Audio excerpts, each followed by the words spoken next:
La parte primera del Código Técnico de la Edificación especifica en su artículo 6 cuáles deben ser las condiciones que debe cumplir el proyecto. Se dice con carácter general que el proyecto debe describir el edificio y definir las obras de ejecución del mismo, y además se particulariza en una información que debe incluir.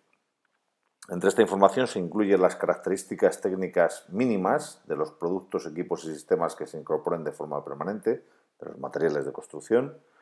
las características técnicas de cada unidad de obra que se hace con los materiales de construcción que han entrado en la obra, y las verificaciones y pruebas de servicio que deban realizarse para comprobar las prestaciones finales del edificio, incluyendo además las instrucciones de uso y mantenimiento. Es decir, hay un sistema de 3 escalones: los materiales que entran en la obra, las unidades que se hacen con sus materiales y las verificaciones sobre el edificio o partes del edificio terminada. El anejo 1 indica esas características donde deben incluirse, que es en el pliego de condiciones. Pues hay una parte del pliego de condiciones, en el pliego de condiciones técnicas, que habla sobre las prescripciones de los materiales, todas estas características. Las prescripciones en cuanto a la ejecución por unidades de obra también deben incluirse en el pliego de condiciones, y las prescripciones sobre verificaciones en el edificio terminado también. Todo esto ha de incluirse en el pliego de condiciones del proyecto. Y además especifica que en los anejos a la memoria debe incluirse un plan de control de calidad, y además la valoración de las actuaciones que haya que llevar a cabo para verificar el control de calidad deben incluirse en el presupuesto detallado. Debe incluir el presupuesto del proyecto, debe incluir el presupuesto del control de calidad, de las pruebas o ensayos que se vayan a realizar. Por tanto, la documentación del proyecto de ejecución debe constituirse por este pliego de condiciones, en los cuales, para esos 3 escalones de lo que hemos hablado, los productos, equipos y sistemas que se incorporen de forma permanente, o decirlo de una manera más abreviada, los materiales, deben incluirse las características técnicas mínimas, las condiciones de suministro, recepción y conservación, qué controles de recepción deben realizarse, incluyendo los muestreos de los productos, los ensayos, criterios de aceptación y rechazo y las acciones que haya que adoptar, los criterios de uso, conservación y mantenimiento. Sobre las unidades de obra que se confeccionan con los productos que se han incorporado a la obra, también hay que relacionar las características técnicas,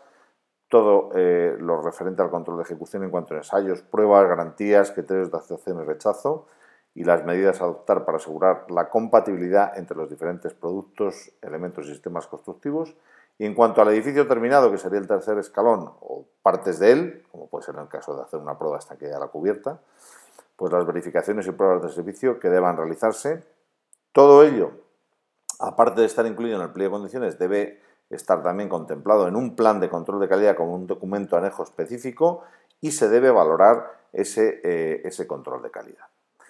El pliego de condiciones, por tanto, no debe confundirse con el plan de control de calidad. Un pliego de condiciones es esa relación de requisitos o especificaciones que se deben cumplir para alcanzar la calidad proyectada, y sin embargo un plan de control de calidad es describir los controles de calidad que se deben aplicar para garantizar que el producto resultante cumple los requisitos. Por un lado está una relación, pero por otro lado está la descripción de los controles de calidad. Acudiendo a la definición que de planificar se hace en el diccionario de la Real Academia, pues planificar es elaborar anticipadamente un procedimiento metódico y organizado para obtener un objetivo, y hay que definir qué actividades son las que se hacen para alcanzar estos requisitos,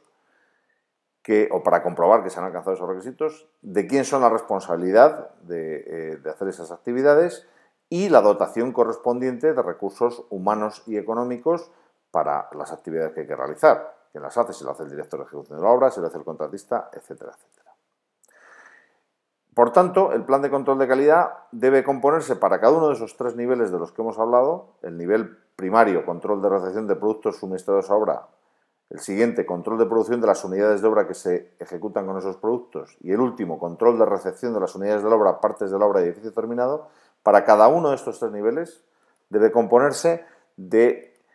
qué actividad para controlar la calidad vamos a hacer, por tanto, una descripción del control, qué frecuencia de muestreo vamos a utilizar para ese control. Si vamos a verificar la planidad de un pavimento, pues si vamos a verificarla en todas las zonas pavimentadas, o se va a hacer de forma aleatoria, o se va a hacer estadística, una medición cada 100 o cada 200 metros cuadrados.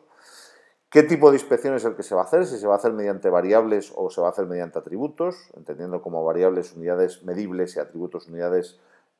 o características de aspecto. ¿Cuáles son los criterios de aceptación y rechazo? Y también qué acciones deberían incluirse, qué acciones se deben adoptar en caso de rechazo. Y por último, la tipología de documentación acreditativa del cumplimiento de esas características. Si va a ser mediante un certificado, una marca de conformidad a norma, un certificado de ensayo, etcétera, etcétera. También habrá que definir el agente responsable del control, si es el propio director de ejecución de la obra, si se contrata un laboratorio externo, etcétera, etcétera. Y qué recursos se asignan para luego incluir la expresión económica en el presupuesto del control de calidad. Si es una labor del director de ejecución de la obra, no tendrá recurso asignado porque ya para eso cobra sus honorarios. Pero si se va a contratar un laboratorio para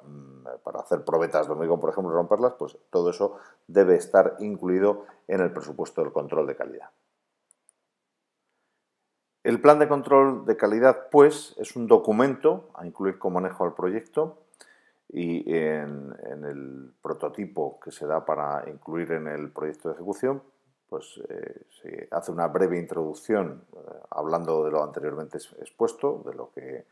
es la LOE y las obligaciones que la LOE y el Código Técnico de la Edificación establecen en esos 3 niveles,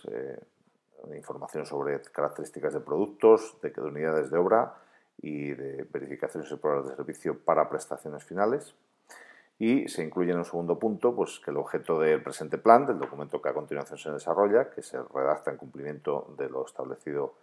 en el artículo 6, anejo 1 del control del Código Técnico, es establecer esas operaciones de control de calidad a desarrollar por el director de ejecución de la obra durante la ejecución. En principio, en el tipo de obra que estamos hablando, no se incluyen obras estructurales o de gran calado, pues debido a la tipología de esta reforma que estamos haciendo sobre el laboratorio de materiales, no se considera en principio necesaria la realización de ensayos, es decir,